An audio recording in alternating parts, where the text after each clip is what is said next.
Hello friends, welcome to Indian study पर आपका स्वागत है। दोस्तों, आज की इस वीडियो में मैं आप लोगों के लिए जीके का टेस्ट लेकर के आया हूं, जो कि आपके आने वाले एग्जाम्स यूपी जेल वार्डर और यूपीएसआई यूपी लेखपाल के लिए बहुत ही ज़्यादा इंपॉर्टेंट होगा। वीडियो को एंड तक जरूर देखिएगा, क्योंकि लास्ट में मैं आपसे क्वेश्चन भी पूछूंगा और उसका आंसर आपको कमेंट बॉक्स में बताना होगा।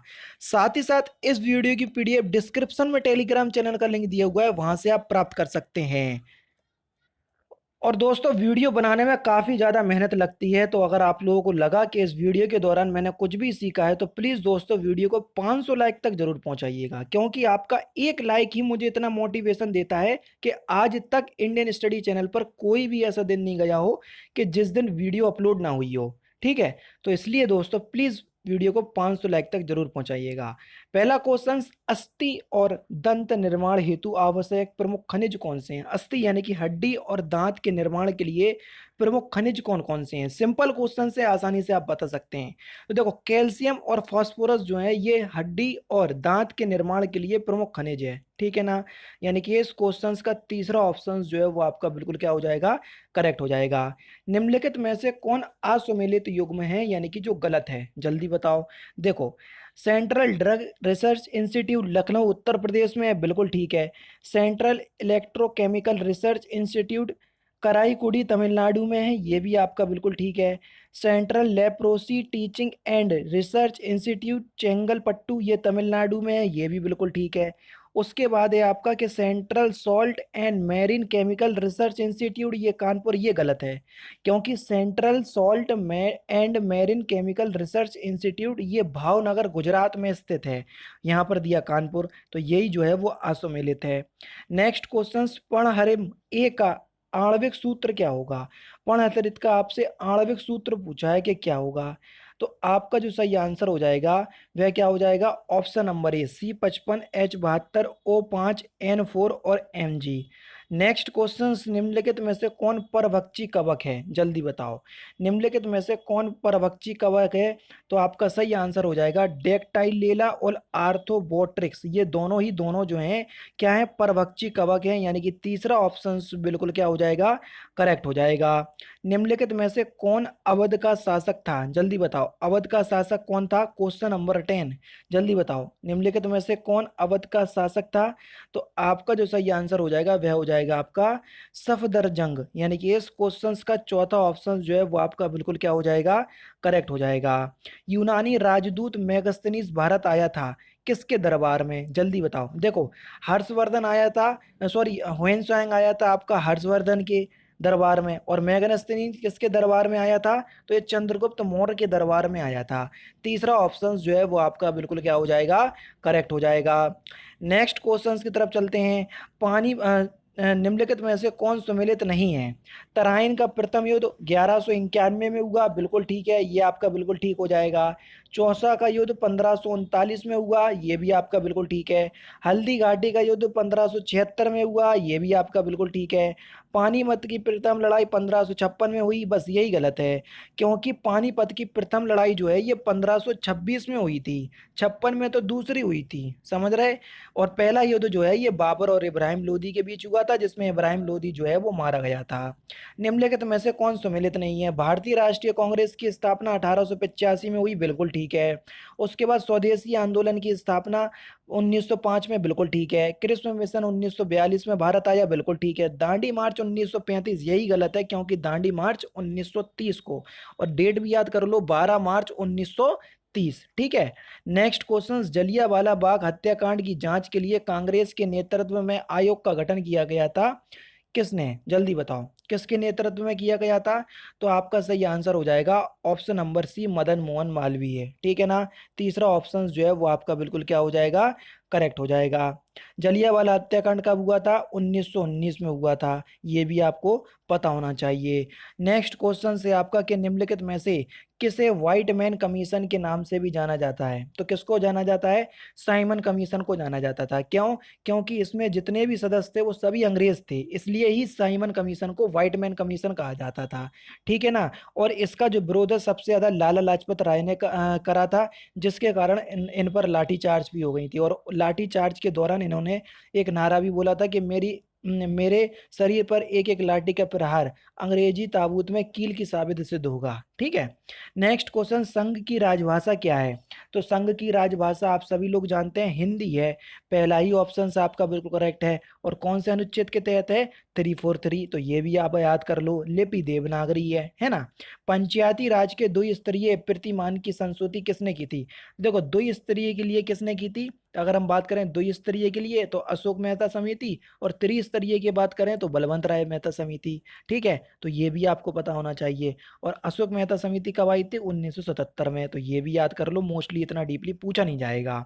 निम्नलिखित में से भारतीय संविधान का 73वां संशोधन संबंधित है किससे?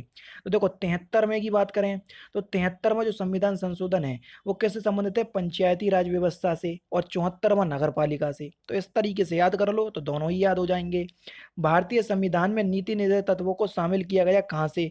तो आप सभी लोग जानते हैं कि भारतीय संविधान में जो नीति निर्देशक तत्व हैं ये आयरलैंड के संविधान से लिए गए हैं। यानी कि चौथा ऑप्शन आपका बिल्कुल क्या हो जाएगा? करेक्ट हो जाएगा। निम्नलिखित में से कौन सी खान लौह अक्ष के लिए प्रसिद्ध नहीं है? कौन सी खान जो है वो लौह अक्ष के लिए प्रसिद्ध नहीं है? कुद्रेमुख, बेलाडेला और नाथरा की पाल, ये सभी लोहे के लिए प्रसिद्ध है। खेतड़ी, खेतड़ी जो है ये तांबे के लिए प्रसिद्ध है, ना कि लौह के लिए। यानी कि इस क्वेश्चन का चौथा ऑप्शन जो है वो आपका बिल्कुल क्या हो जाएगा? करेक्ट हो जाएगा। और खेतड़ी कहाँ है? ये राजस्थान के झुंझुनू जिले में है। विश्व ओजोन दिवस कब मनाया जाता है? मोस्ट इंपोर्टेंट क्वेश्चन, जल्दी बताओ। तो ओजोन दिवस कब मनाते हैं? तो आपका सही आंसर हो जाएगा 16 सितंबर को। पहला ऑप्शन करेक्ट।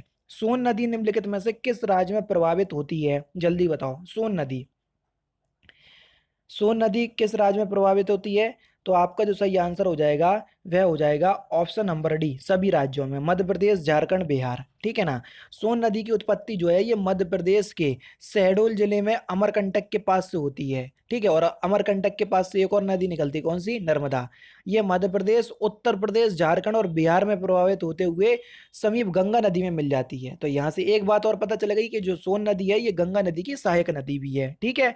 और कई लोग पूछ रहे थे कल, सर आपने जो गंगा नदी की लंबाई बताई वो 2500 किलोमीटर बताई, जबकि है 2525 मीटर किलोमीटर। तो आप लोग खुद बताओ, जब ऑप्शंस में 2525 किलोमीटर नहीं है तो आप अप्रोक्सीमेट कौन सा ऑप्शंस लगाओगे? यही वाला तो लगाओगे। तो इतना बात तो कॉमन सेंस वाली है, जो कई लोग बार बार कमेंट करके मुझे याद दिला रहे हैं। अरे भैया, जब ऑप्शंस में 4500, 2500, 3500 और 4700 दिया तो आप 2500 को ही तो प्रायोरिटी दोगे कि नहीं दोगे? समझ रहे हैं? तो ये सारी बातें कॉमन सेंस वाली हैं, आप लोगों को बताने की जरूरत नहीं है। ठीक है। लेकिन फिर भी अगर आप चाहते हो तो छोटी छोटी बात को भी क्लियर कर दिया करूंगा। निम्नलिखित में से वायुमंडल की कौन सी परत दूर संचार प्रणाली के लिए प्रयोग की जाती है? तो कौन सी परत प्रयोग की जाती है दूर संचार प्रणाली के लिए? आयन मंडल। तीसरा ऑप्शन आपका बिल्कुल करेक्ट हो जाएगा। और जो आयन मंडल बिल्कुल ठीक है। वर्ष 2011 की जनगणना के अनुसार भारत में सर्वाधिक ग्रामीण जनसंख्या किस राज्य में है? तो ग्रामीण जनसंख्या भारत के किस राज्य में है? तो आपका सही आंसर हो जाएगा उत्तर प्रदेश। जनसंख्या ही सबसे ज्यादा उत्तर प्रदेश में है तो ग्रामीण जनसंख्या भी यही होगी, है ना। भारत का न्यूनतम जनसंख्या वाला राज्य कौन सा है? सबसे कम जनसंख्या वाला राज्य कौन सा है? तो आपका सही आंसर हो जाएगा सिक्किम। नेक्स्ट क्वेश्चन, संयुक्त राष्ट्र संघ की स्थापना कब हुई? तो आप सभी लोग जानते हैं कि संयुक्त राष्ट्र संघ की जो स्थापना है जो 24 अक्टूबर 1945 को हुई। और इसी दिन जो है 24 अक्टूबर के दिन ही हम संयुक्त राष्ट्र दिवस के रूप में भी मनाते हैं। तो ये भी आपको पता होना चाहिए। एम एस डॉस क्या है? एम एस डॉस, तो एम एस डॉस जो है वो एक सिस्टम सॉफ्टवेयर है। यानी कि इस क्वेश्चन का पहला ऑप्शन आपका बिल्कुल क्या हो जाएगा बच्चों? करेक्ट हो जाएगा। वर्ष 2011 की जनगणना के अनुसार उत्तर प्रदेश के निम्नलिखित जनपदों में से किसमें महिला साक्षरता सबसे कम है? सबसे ज्यादा तो आपने बताया था कहां पर? कानपुर में। लेकिन यहाँ पर सबसे कम की बात हो रही, पिछले सेट में सबसे ज्यादा की बात हो रही थी, यहाँ पर सबसे कम की। तो सबसे कम है आपका श्रावस्ती में। तीसरा ऑप्शन जो है वो आपका बिल्कुल क्या हो जाएगा? करेक्ट हो जाएगा। नेक्स्ट क्वेश्चन की तरफ चलते हैं। नेक्स्ट क्वेश्चन, प्रसिद्ध छायावादी कवि जयशंकर प्रसाद का जन्म हुआ था कब? जल्दी बताओ। ये क्वेश्चंस पूछे गए थे ऐसे।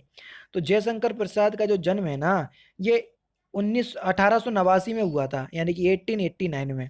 अच्छा, कहाँ हुआ था ये ज्यादा इंपॉर्टेंट है। इससे ज्यादा इंपॉर्टेंट ये है कि इनका जन्म हुआ कहाँ था। तो इनका जन्म हुआ था वाराणसी में। तो ये याद कर लो, क्योंकि उत्तर प्रदेश का शहर है इसलिए पूछा जा सकता है। ठीक है ना। इनकी जो प्रमुख कृतियां, कामायनी आपके एग्जाम में पूछी जा चुकी है, ध्रुव स्वामिनी आपके एग्जाम में पूछी जा चुकी है, कंकाल भी इन्हीं की कृति है। तितली भी इन्हीं की प्रसिद्ध पुस्तक है। ठीक है। उत्तर प्रदेश का सर्वाधिक वनावरण वाला जिला कौन सा है? सबसे ज्यादा उत्तर प्रदेश में वन आपको कहां पर देखने को मिलेंगे? राज्यों की बात करें तो मध्य प्रदेश है, लेकिन उत्तर प्रदेश के अंदर जिला कौन सा है सबसे ज्यादा वनावरण वाला? तो आपका सही आंसर हो जाएगा सोनभद्र। ठीक है, पहला ऑप्शन करेक्ट। वन्य जीव परिरक्षण संगठन की स्थापना उत्तर प्रदेश में कब की गई थी? तो ये कब की गई थी? 1956 में की गई थी। यानी कि इस क्वेश्चन का तीसरा ऑप्शन आपका बिल्कुल करेक्ट हो जाएगा। जड़त्व का नियम दूसरे नियम में निम्नलिखित में से किस नियम को ही व्यक्त करता है? तो किस नियम को व्यक्त करता है? न्यूटन की गति का प्रथम नियम। यानी कि इस क्वेश्चन का पहला ऑप्शन आपका बिल्कुल क्या हो जाएगा? करेक्ट हो जाएगा। जड़त्व का जो नियम है वो दूसरे नियम में दूसरे रूप में न्यूटन की गति का प्रथम नियम ही है। ठीक है ना, कई बार आपके एग्जाम में पूछा जा चुका है ये क्वेश्चन। नेक्स्ट क्वेश्चन से आपका कि वह गैस जो दलदली स्थानों से स्रावित होती है क्या कहलाती है? जो दलदली स्थानों से निकलती है वह गैस कौन सी है? तो आपका सही आंसर हो जाएगा मीथेन, और इसका फॉर्मूला भी पूछ लिया जाता है, CH4 भी याद कर लो। ठीक है ना। नेक्स्ट क्वेश्चन है आपका कि अनकही थी जो इस पुस्तक के लेखक कौन है? अनकही थी जो इस पुस्तक के लेखक कौन है? तो आपका सही आंसर हो जाएगा ऑप्शन नंबर ए, ब्रह्मानंद दुबे। यानी कि ब्रह्मानंद दुबे। यानी कि इस क्वेश्चन का पहला ऑप्शन जो है वो आपका बिल्कुल क्या हो जाएगा? करेक्ट हो जाएगा। नेक्स्ट क्वेश्चन से आपका कि सरकारी कार्यों में बाधा या अशांति वाले क्षेत्रों में कौन सी धारा लागू की जाती है? धारा जो छोटे छोटे से मोस्टली आपके एग्जाम में हो सकता है कि पूछ ली जाए, तो इसलिए आपके सेट पेपर में कवर कर रहा हूं। तो आपका सही आंसर हो जाएगा धारा 144। जी हाँ दोस्तों, धारा 144 आप सभी लोग जानते हैं, सरकारी कार्यों में बाधा या अशांति वाले क्षेत्रों में कौन सी धारा लागू की जाती है? धारा 144। ठीक है। मोहिनीअट्टम किस राज्य का लोक नृत्य है? तो इस क्वेश्चन का आंसर आप मुझे कमेंट बॉक्स में बताएंगे कि मोहिनीअट्टम किस राज्य की एक नृत्य शैली है। इंपॉर्टेंट क्वेश्चन है, और लगभग जो भी इस टेस्ट को दे रहा है कि हर बच्चा इस क्वेश्चन का आंसर देगा, क्योंकि सिंपल है इसलिए। ठीक है। तो दोस्तों ये था आपका जीके का टेस्ट कैसा लगा तो आप मुझे कमेंट बॉक्स में जरूर बताइएगा, और टेस्ट देने में मजा आ रहा हो तो वीडियो को लाइक करके अपने दोस्तों के साथ शेयर जरूर कर दीजिएगा। तो दोस्तों फिलहाल की वीडियो में तो सिर्फ इतना ही। अगर आपको वीडियो पसंद आए तो प्लीज दोस्तों वीडियो को लाइक कीजिए, शेयर कीजिए, और साथ ही साथ हमारे चैनल को सब्सक्राइब करना ना भूलें, क्योंकि मैं रोजाना इसी तरह की वीडियोज आप लोग के लिए लाता रहता हूँ। नमस्कार दोस्तों, जय हिंद, जय भारत।